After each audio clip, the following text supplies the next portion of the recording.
नारे धोए क्या हुआ जो मन में न जाए मेरी सदा जले रहे रोए बास न जाए कबीरा रोए बास न जाए कबीरा मन भया जैसे गंगा पाछे पाछे हरि फिरे कहते कबीर हरि संत राम सिंधु घन सजन हीरा राम सिंधु घन सजन हीरा चंदन तरु हरि संत समीरा चंदन तरु हरि। केपी सिंह जी से निवेदन करेंगे कि आज क्या दीपक प्रज्वलन करके इस कार्यक्रम की शुभारंभ कराने की कृपा करें। हमारे आत्मीय हैं और वरिष्ठ परिजन भी हैं, तो आज के कार्यक्रम की शुरुआत दीपक के प्रज्वलन से हो रही है। हमारी जो आज की टोली है वो मंचस्थ मंच पर आ चुकी है। हमारे सभी आत्मीय भाई बहनों से विनम्र निवेदन है कि कृपया इस प्रांगण में प्रज्ञा पार्क में अविलंब आने की कृपा करें।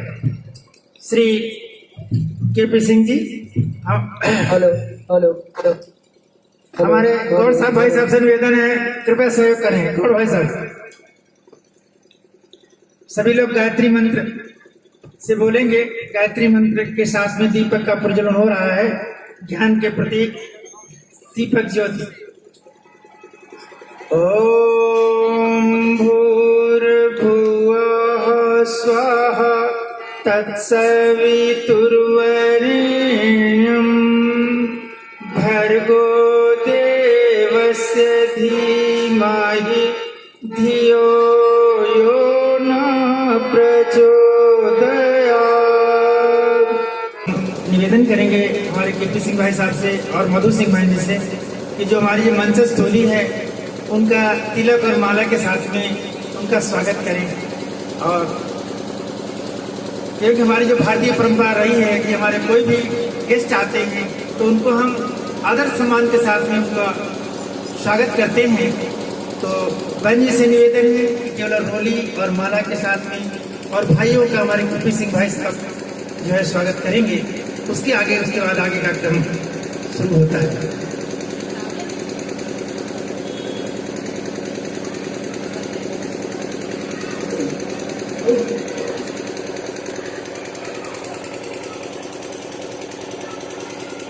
हमारे लल्लू जी भाई साहब हैं, उनका लल्लू जी भाई साहब का स्वागत हो रहा है। लल्लू जी अग्रवाल जी,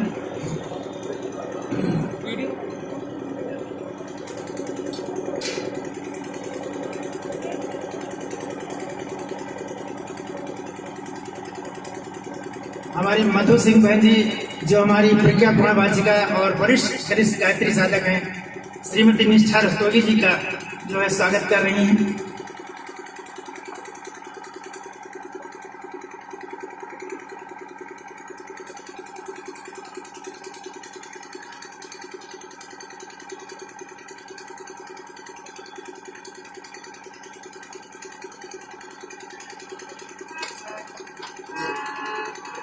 इसी में निष्ठा रस्तोगी बहन जी के पास में ही हमारी बहन है रेखा मुकुल जी जो बहुत ही अच्छा संगीत देती हैं और साथ साथ में टोली की में सहयोग कर रही हैं पूरी तरीके से। उनका स्वागत कर रही हैं मधु सिंह जी।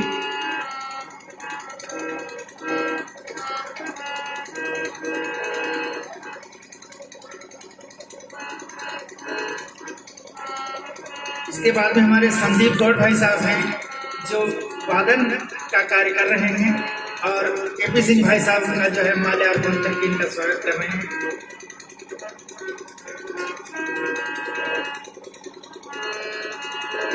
हमारी बहन जो है वीडियोग्राफी का कार्य कर रही है, इस समय बड़ा ही अच्छा कार्य कर रही हैं भूमि जी। तो इनका तिलक लगा करके और माल्यार्पण करके इनका भी माल्यार्पण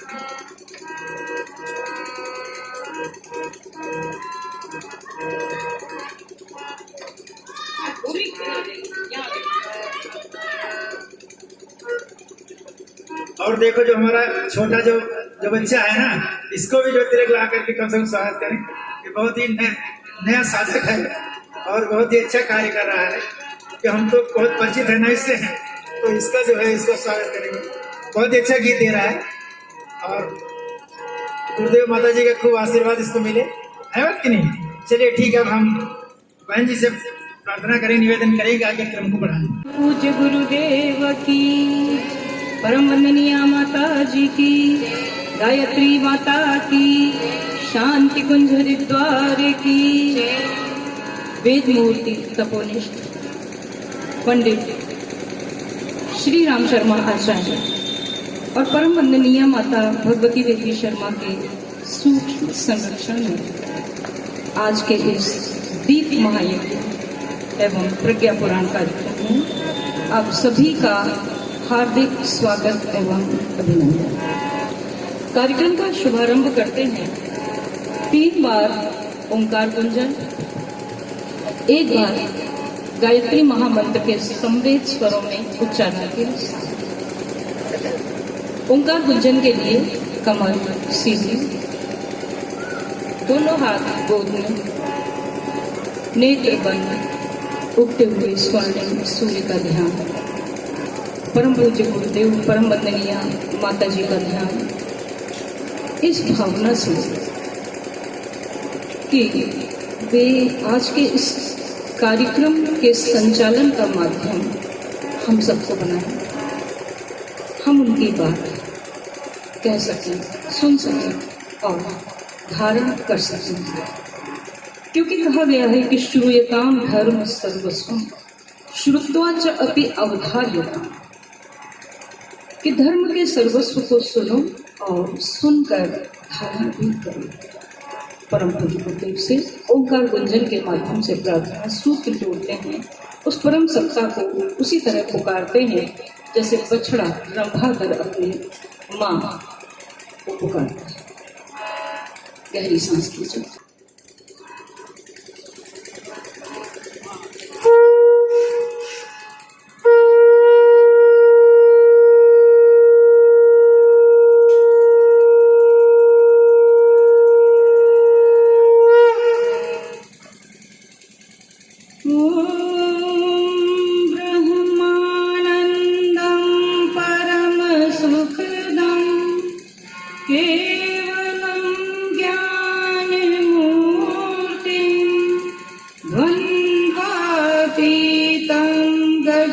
सदृशं तत्त्वमस्यादिलक्ष्यम् एकं नित्यं विमलमचलं सर्वधी साक्षिभूतं भावातीतं त्रिगुणरहितं सद्गुरुं तं नमामि। अखण्डानन्दबोधाय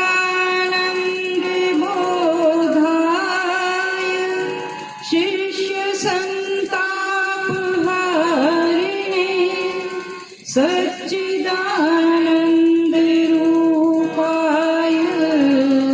तस्मै श्रीगुरवे नमः। तस्मै श्रीगुरवे नमः। बोलिए परम पूज्य गुरुदेव की जय, परम वंदनीय माता जी की जय, गायत्री माता की जय, शांति कुंज हरिद्वार की जय। पवित्रीकरणम, हम पवित्र जल की अभिमंत्रित बूंदों से अभिषेचन करते हैं, क्योंकि स्नान इत्यादि से जो स्वच्छता होती है वह बाह्य स्वच्छता है।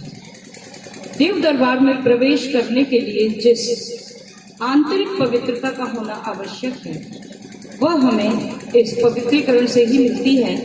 नहीं तो हमारी स्थिति उस मछली की भांति होती है जो जीवन भर गंगा जल में रहने के बाद भी दुर्गंध ही देती है।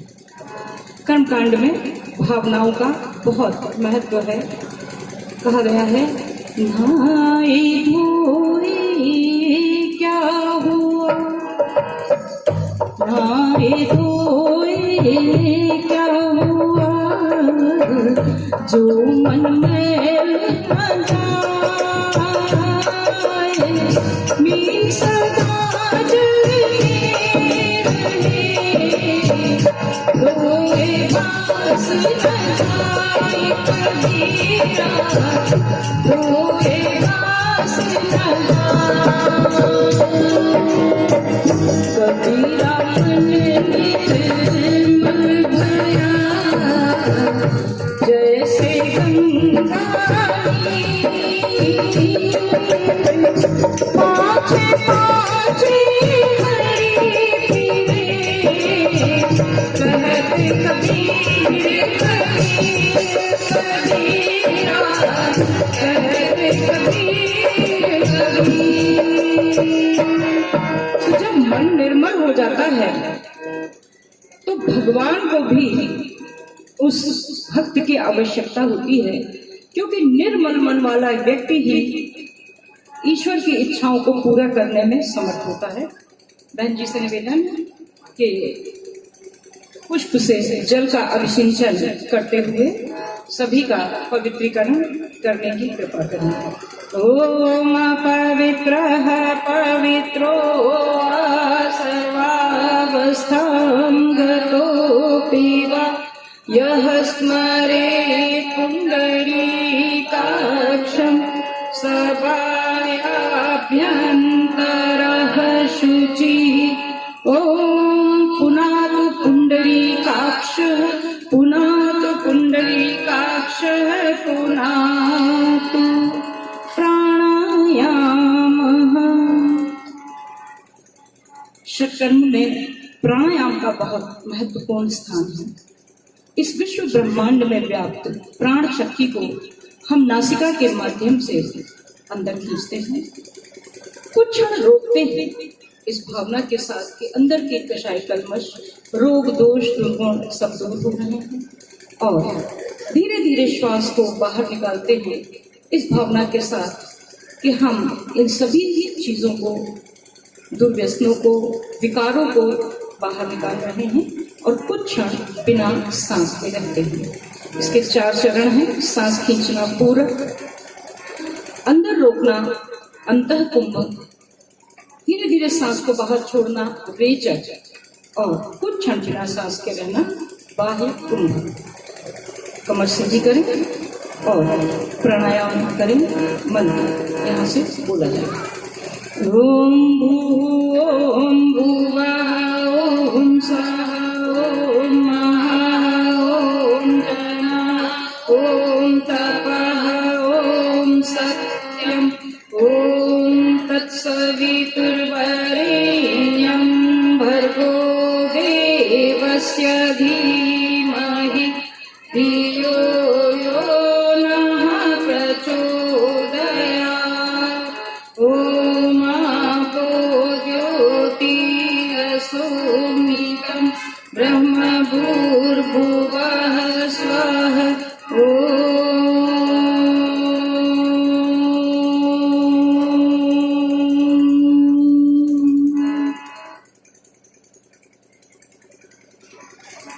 चंदन धारणम, चंदन धारण के लिए सभी तक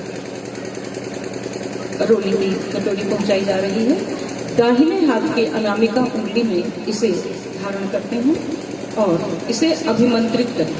अभी न लगाएं एक दूसरे को, मंत्र के पश्चात इसे एक दूसरे को लगाएं। तब तक हम ये समझ लें कि हम इसे दाहिने हाथ की अनामिका उंगली में ही क्यों धारण करते हैं।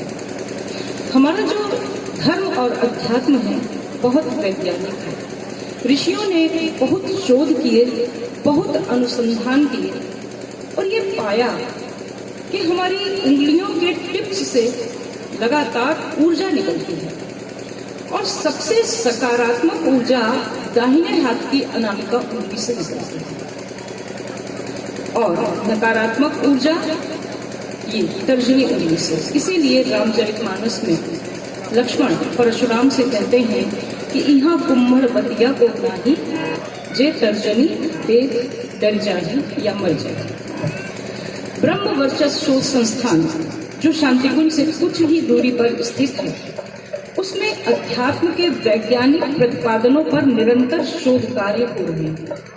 करोड़ों रुपए लागत की मशीनें वहां लगी हुई हैं और उन मशीनों से निरंतर यह देखा जा रहा है कि आध्यात्मिक क्रियाओं का, भिन्न भिन्न अनुष्ठानों का मनुष्य के मन पर, शरीर पर, उसके स्वास्थ्य पर क्या प्रभाव पड़ता है।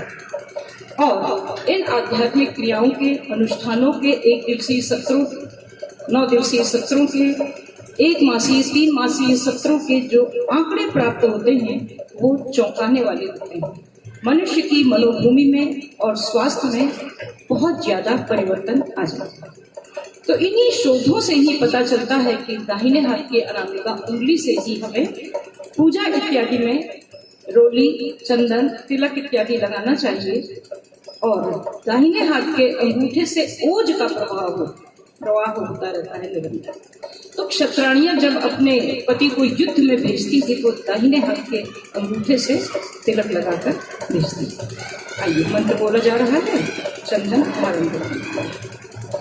ओम चंदनस्य महत्पुण्यं पवित्रं पापनाशनम् आपदां हरते नित्यं लक्ष्मीस्तिष्ठति सर्वदा, लक्ष्मीस्तिष्ठति सर्वदा। एक दूसरे को लगा दें गायत्री मंत्र बोलते हुए। ओम भूर्भुवः स्वः तत्सवितुर्वरेण्यं भर्गो देवस्य धीमहि धियो यो नः प्रचोदयात्।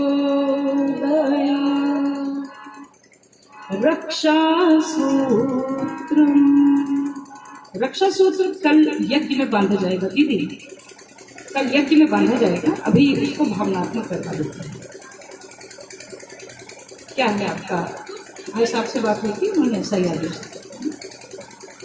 रक्षा सूत्र अर्थात जिसको हम कलावा भी कहते हैं आम बोलचाल की भाषा में, उसे हम संकल्पों के साथ बांधते हैं, इसलिए उसका नाम संकल्प सूत्र भी है। इसके साथ जुड़े हुए 3 अनुबंध हैं, साधना, उपासना, आराधना। साधना अर्थात अपनी चित्त वृत्तियों को साधने के लिए कुछ न कुछ उपचार करते रहना, साधनात्मक उपचार करते रहना। गायत्री जप साधना, मंत्र लेखन साधना, अस्वाद साधना, मौन साधना। साधनाओं से व्यक्तित्व उत्कृष्ट बनेगा। उपासना अर्थात ईश्वर के समीप बैठना। बर्फ के समीप बैठने पर ठंडक मिलती है, अग्नि के समीप बैठने पर ऊष्मा मिलती है, ईश्वर के समीप बैठने पर ईश्वरीय गुणों का विकास होता है। उपासना स्थल घर पर लगभग सभी के बना होता है। एक ही कमी रहती है कि हम अपने बच्चों को इस उपासना में शामिल नहीं करते। प्रयास करें कि कम से कम प्रातः काल नहीं तो सायंकाल अवश्य हम सब परिवार उपासना स्थल पर बैठें। गायत्री जप, चालीसा, स्तुतियाँ, जो कुछ भी हनुमान चालीसा, दुर्गा चालीसा, जो भी करना है सब परिवार साथ करें और बच्चों में संस्कार करें। आराधना अर्थात लोक मंगल करना। लोक मंगल के काम करना जीवन का एक महान उद्देश्य है। ये जो आज ये महान कार्यक्रम हो रहा है, यह प्रज्ञा पुराण हो रहा है, गुरुदेव की वाणी आप तक आ रही है, कल पंचकुंडी महायज्ञ होगा, ये सब लोक मंगल के काम हैं। इन लोक मंगल के कामों के लिए भगवान बड़ी श्रेष्ठ आत्माओं को चुनते हैं। यहाँ हमारे प्रजापति भाई साहब हैं, उनकी टीम है। इन लोगों ने इस कार्य को यहाँ अंजाम दिया है और बहुत ज़्यादा इसके लिए परिश्रम किया है। उस परिश्रम की आवश्यकता होती है।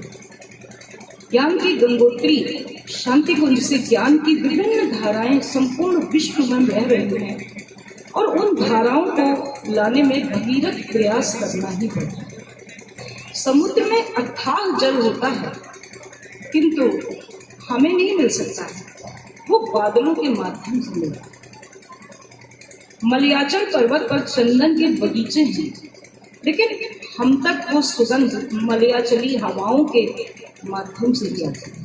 तो ये सारे भाई अभिनंदन के पात्र हैं जिन्होंने यहाँ इतना परिश्रम करके इतना सरंजाम जुटाया है और इतना समयदान यहाँ पर दिया है। अंशदान भी दिया होगा बहुत लोगों ने। तो समयदान और अंशदान के बिना तो कोई कार्य हो ही नहीं सकता। प्रज्ञा पुराण में समयदान और अंशदान पर आगे प्रकाश डाला गया है। अभी तो हम केवल आदरणीय भाई साहब और उनकी टीम का अभिनंदन करते हैं इन पंक्तियों के साथ जो कि संत शिरोमणि तुलसीदास द्वारा लिखी है। राम सिंधु घन सजन वीरा, राम सिंधु घन सजन वीरा, चंदन करु हरि संत समीरा, चंदन करु हरि संत